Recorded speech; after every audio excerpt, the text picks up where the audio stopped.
7h-10 sur Europe 1, c'est la revue de presse. Thomas Schnell. Le pouvoir stupéfiant des narcos à la une du Figaro sous la plume d'Yves Tréhard. Je lis que l'ultraviolence et les opérations spectaculaires contre les trafiquants de drogue sont désormais bien connus des Français, mais ce que nous savons moins, c'est qu'il est de plus en plus courant que ces voyous achètent le silence du voisinage avec des petits services. C'est le cas à Bagnols-sur-Cèze où est allé enquêter Jean-Marc Leclerc, mais aussi à Marseille où se trouve Nicolas Farmine ou encore à Nîmes.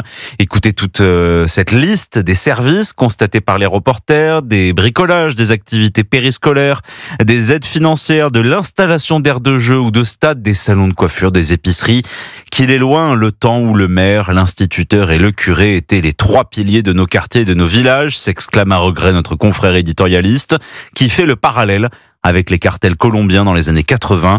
Le baron de la drogue, Pablo Escobar, avait lancé un programme Medellín sans bidonville, construisant écoles, hôpitaux, églises, fort de ses 25 milliards de dollars de business autant juteux que sanglant.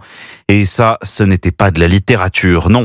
La littérature, en ce moment, c'est Emmanuel Macron qui la maîtrise. Tout affairé à rédiger sa réponse, salée probablement, au Premier ministre israélien. Le président de la République se lâche, écrit Thomas Soulier dans Le Parisien aujourd'hui en France, rassemblant les récents verbatims du chef de l'État.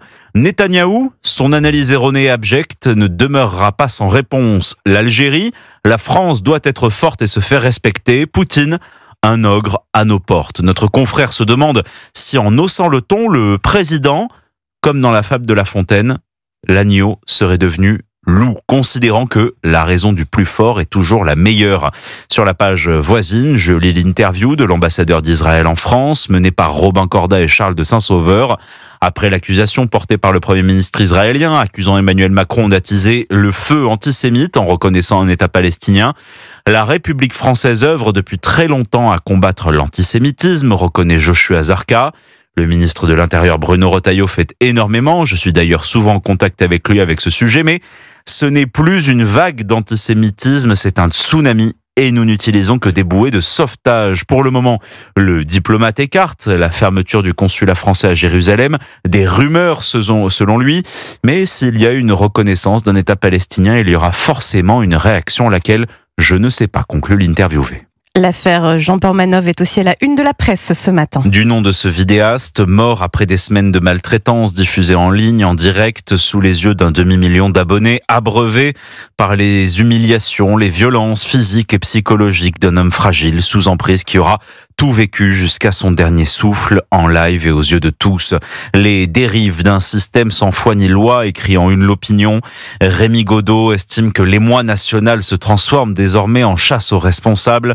La plateforme de diffusion australienne, sans conteste et responsable, hors la loi, laxiste, mais aussi les auteurs d'actes cruels, traités d'imbéciles fascinés par le clic, par notre confrère. La justice, trop lente, le régulateur, impuissant, la ministre de la Culture, trop molle. Mais l'éditorialiste s'attache avant tout à la déconnexion des pouvoirs établis avec une post-réalité sociale en plein boom. Il faut ouvrir les yeux sur cette économie de la haine et de la honte démultipliée par l'algorithme, enjoint le journaliste. Pour Nicolas Charbonneau, le coupable est tout trouvé, c'est l'Arcom. Le directeur des rédactions du Parisien aujourd'hui en France signe un éditorial au vitriol contre cette institution perdue dans ses propres méandres et empêchée par sa bureaucratie.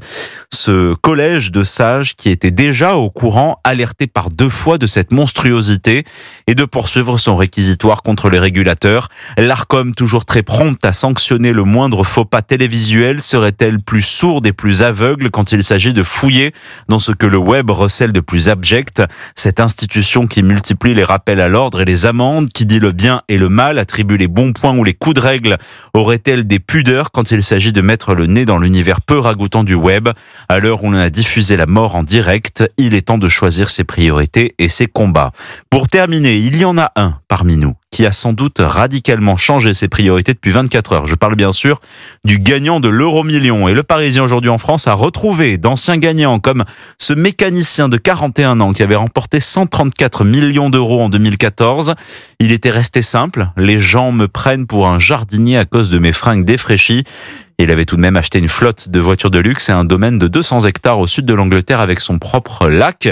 Ou bien celle-ci, sans doute détestée de tous les joueurs réguliers de l'euro-million, une Tahitienne qui n'avait jamais joué de sa vie et qui a gagné le gros lot avec sa toute première grille.